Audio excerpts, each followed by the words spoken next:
Halo guys, balik lagi dengan Efek Movie. Nah, pembahasan kali ini cukup berbeda dari yang kemarin, karena sekarang akan mengulas sebuah cerita yang sangat menarik dan penuh pendidikan. Filmnya berjudul Student A. Kisah cerita akan berpusat dari seorang tokoh utama yang menjalani kehidupan dengan sangat buruk, di mana di sekolah dia sering dibully, ditambah ayahnya adalah seorang pemabuk yang suka mengasarinya. Dari situ saja cerita akan sangat menarik. So, apakah tokoh utama bisa melewati hal itu atau malah bunuh diri? Kita ulas ceritanya. Tapi sebelum kita menuju topik utama, jangan lupa untuk klik subscribe dan nyalakan lonceng notifikasinya agar selalu mendapatkan update seputar alur cerita film dari kami. Dan berikut alur cerita film Student A versi Efek Movie.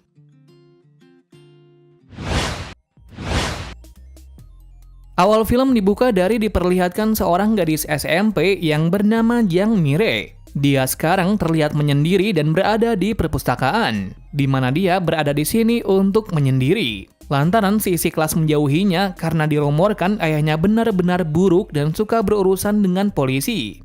Akibat hal ini Mire terkena imbas dan dijauhi sampai sering dibully karena hal tersebut. Keadaan ini benar-benar membuatnya menderita. Apalagi wali kelasnya tidak mempedulikan walau dia tahu hal tersebut. Dengan hal ini kesengsaraan dari Mire sangat lengkap, mengingat entah di sekolah atau di rumah ia tetap diperlakukan sama. Nah, dalam keadaan seperti ini dia melarikan diri ke perpustakaan, lantaran di sana adalah tempat aman baginya dan bisa mengekspresikan hobinya sebagai seorang penulis. Dilihatkan kalau Mire benar-benar berbakat dalam hal menulis. Hal itu bisa terbukti dari dia yang pernah menjadi juara di tingkat kabupaten saat dia masih di sekolah dasar. Selain hal ini, meski ia tidak mendapatkan teman di sekolah, Mire tetap mencoba bergaul dengan memainkan game online. Meski di sini hanya sebatas teman daring, ia bisa senang karena teman daringnya yang bernama Sina selalu mendengar curhatannya. Meski hal ini sangat sepele, ia sangat suka akan hal ini, karena tidak ada orang lagi yang mau bermain dengannya kecuali Sina. Besoknya keseharian dari Mire tetap sama seperti biasanya, di mana dia selalu menyendiri agar tidak dibully oleh teman-temannya.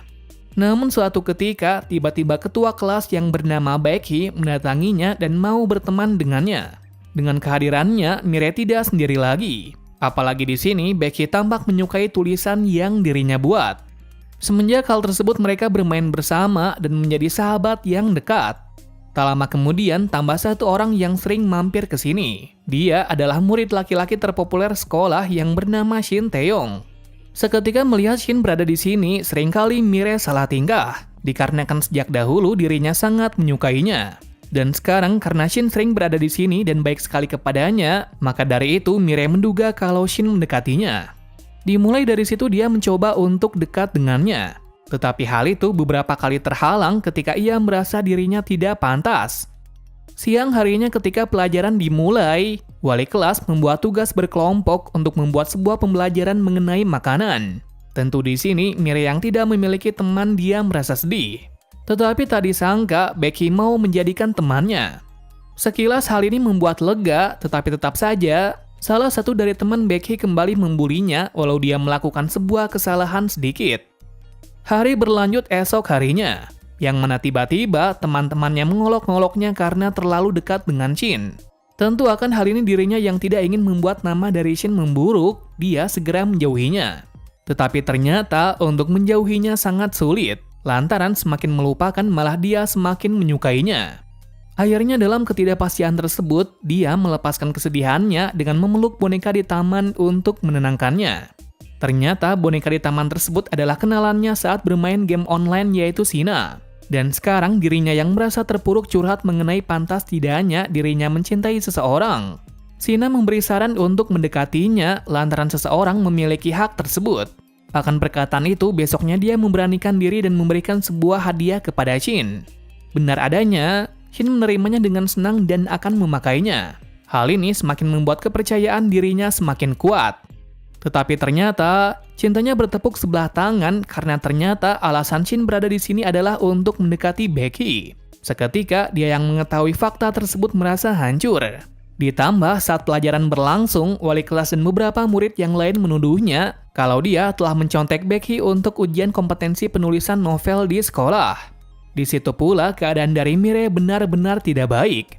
Saking buruknya, ia tidak bisa membela diri walau diketahui kalau tulisan tersebut adalah miliknya. Yang berarti dari sini sejak awal Becky mendekatinya bukan karena ingin menjadi sahabatnya, melainkan ia melakukan hal tersebut untuk menyalin dan menjadikan tulisan dari Mire menjadi miliknya. Dikarenakan dia tahu kalau sebelumnya Mire telah menjadi pemenang dalam tingkat kabupaten. Ternyata Becky melakukan hal ini karena terpaksa, mengingat ayahnya akan marah ketika dia tidak bisa menjadi nomor 1 di sekolah. Alhasil mau tidak mau dia melakukan kecurangan ini agar tidak dimarahi oleh ayahnya. Sementara dalam sisi dari Mire yang masih belum terima mengajukan banding kepada wali kelas kalau itu adalah tulisannya. Tetapi wali kelas berkata kalau meski itu adalah kebenaran, ia tidak mempercayainya, lantaran tidak mungkin dirinya bisa menulis tulisan sebaik itu. Pernyataan tersebut benar-benar membuat Mire marah. Tetapi ia tidak bisa apa-apa karena tidak ada orang yang percaya lagi kepadanya. Dengan kejadian tadi pagi itu benar-benar membuatnya tertekan. Apalagi ketika kembali ke kelas dilempari dan dikunci di toilet. Tiba-tiba ada seseorang yang membuka kunci tersebut. Dia adalah wakil ketua kelas yang bernama Ran. Di mana ia baik kepadanya karena dia percaya kalau tulisan tersebut adalah miliknya.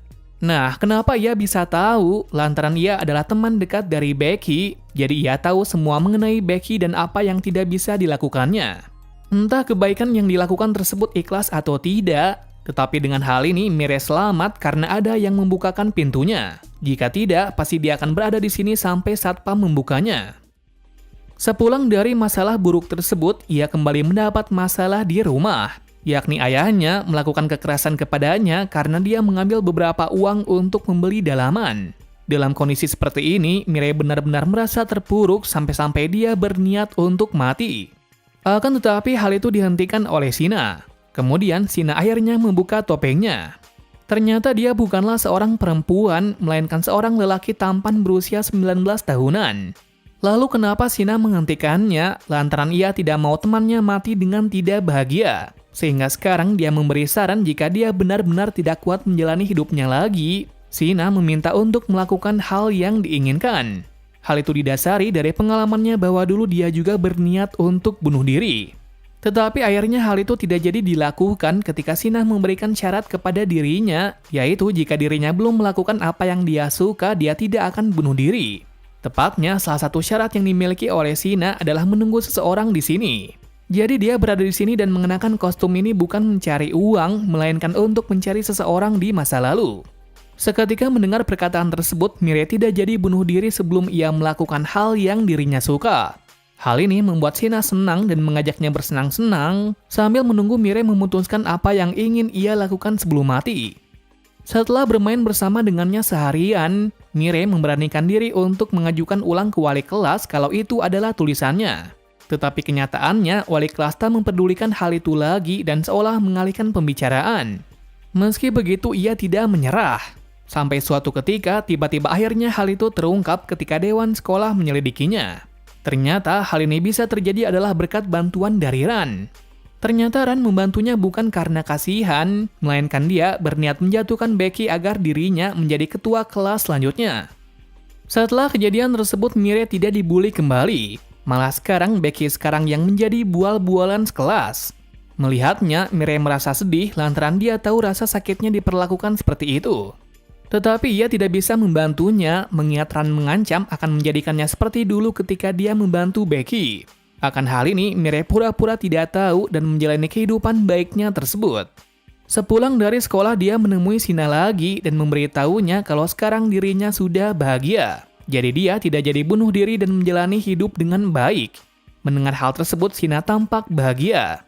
Tak disadari pula, karena mereka saling bersama, akhirnya benih-benih cinta mulai tumbuh walau mereka belum menyadarinya.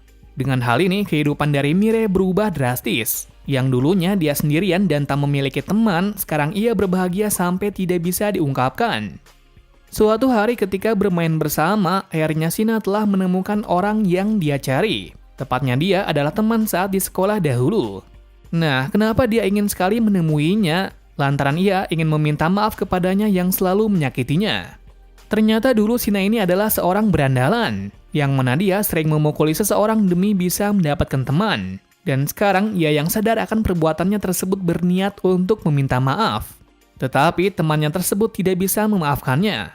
Meski sangat membencinya, temannya tersebut mengatakan untuk melupakannya, lantaran seseorang wajar berbuat salah. Dan sebagai imbal balik akan perbuatan dahulu, temannya meminta untuk berbuat baik. Seketika hal itu membuat Shina lega dan berterima kasih kepadanya. Mengingat sebelumnya, ia berpikir ketika dia tidak bisa memaafkannya, mungkin ia akan berniat untuk bunuh diri. Jadi dengan hal ini masalah dari Shina berakhir dan akan berpamitan kepada Mirai kalau dia akan pergi dari sini dan menempuh hidup barunya tersebut. Meski hal ini membuat Mirai senang, tetapi ia juga merasa sedih. Lantaran jika dia pergi, maka dirinya akan kehilangan teman terdekatnya. Kemudian dia yang tidak ingin sendirian lagi berniat mengubah hidupnya esok harinya. Dengan cara ia akan membantu agar Becky tidak dibully lagi oleh Ran. Tentu Ran yang mengetahuinya sangat marah dan mengancamnya. Tetapi hal itu dibantah oleh Mirai kalau seseorang pasti akan melakukan kesalahan. Perkataan tersebut seketika membuat Ran terdiam. Lantaran sebelumnya dia tak sengaja menyenggol Mirai sampai terluka. Dengan hal ini Ran mulai kebingungan dan marah-marah sendiri. Akhirnya dengan hal tersebut dia terkena batunya sendiri dengan dimarahi oleh wali kelas karena telah membuat kericuhan.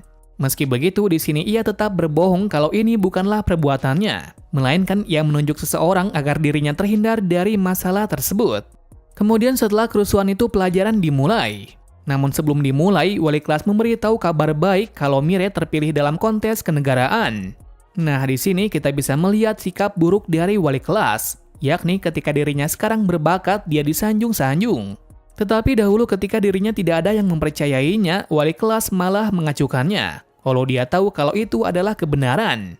Seketika hal ini benar-benar membuat Mirai muak. Apalagi sekarang dia melihat kalau guru tersebut mengulangi perbuatan dengan menjelek-jelekan murid lain. Akan hal ini dia yang sudah marah langsung mengambil bunga kesayangan dari wali kelas dan membawanya ke atap. Hal ini bertujuan untuk menyadarkan wali kelas bahwa murid membutuhkan kepercayaan dan perhatian lebih. Tapi alih-alih itu malah dia sering memperhatikan tanamannya ketimbang muridnya sendiri. Seketika mendengar ucapan tersebut, wali kelas sadar dan meminta maaf. Meski begitu, Mirai tidak mempercayainya. Akan hal itu dia ingin memastikan membuang tanaman tersebut untuk membuktikan kepercayaannya tersebut. Namun alih-alih melemparnya, Mirai ikut terlempar dan jatuh dari atas gedung. Beruntungnya, ia terjatuh tepat di semak-semak yang membuatnya tidak terluka parah. Melihat hal ini, wali kelas benar-benar sadar dan mulai mengintrospeksi dirinya apakah dirinya sekarang pantas menjadi seorang guru. Sepulang dari sekolah, Mirai menyempatkan untuk pergi ke taman dan berharap kalau Shina berada di sana. Benar adanya, ternyata Shina ada di sana. Lantaran ia bertujuan untuk memberitahu kalau dirinya sebentar lagi akan pergi. Tahu hal ini, Mirai sangat sedih tetapi dia tidak bisa menghentikannya. Alhasil, akan hal tersebut Mirai menemani Shina sampai ke stasiun. Sebelum benar-benar pergi, Shina memberikan sebuah surat dan meminta untuk menjaga dirinya baik-baik. Kepergian dari Shina benar-benar membuat Mirai sedih, lantaran sekarang teman terdekat dan orang yang disukainya meninggalkannya. Dalam keadaan sedih tersebut, dia membuka surat pemberian darinya, di mana surat tersebut berisi ucapan selamat tinggal dan sampai jumpa di tahun depan. Seketika hal ini membuat Mirai sedih, tetapi ia juga lega, karena suatu saat nanti Shina akan kembali untuk menemuinya. Film berakhir dengan sebuah ending yang begitu bahagia, di mana sejak hari tersebut Mirai sangat menanti kehadiran dari Shina. Selain hal itu, terungkap kalau sekarang di kelasnya tidak ada pembulian lagi. Hal ini membuatnya senang karena semua bisa hidup tenang dan berdampingan. Akhir kata tersebut ditutup dari Mirai akhirnya bertemu dengan Shina kembali. Dengan hal ini cerita berakhir dengan sebuah ending yang sangat begitu menyentuh. Well, itu saja untuk cerita dari film Student A. Untuk keseluruhan cerita sangat menarik karena kita banyak mendapatkan sebuah pelajaran dari beberapa hal yang terjadi dalam filmnya. Tapi yang paling menonjol, film ini mengisyaratkan bahwa seseorang pasti akan melakukan kesalahan. Jadi jika seseorang melakukan kesalahan, jangan langsung dihakimi dan dijauhi. Melainkan hal itu hanya bisa diatasi dengan berdiskusi dan mengakhirinya secara damai. Terima kasih sudah menonton video ini dan sampai jumpa di video selanjutnya.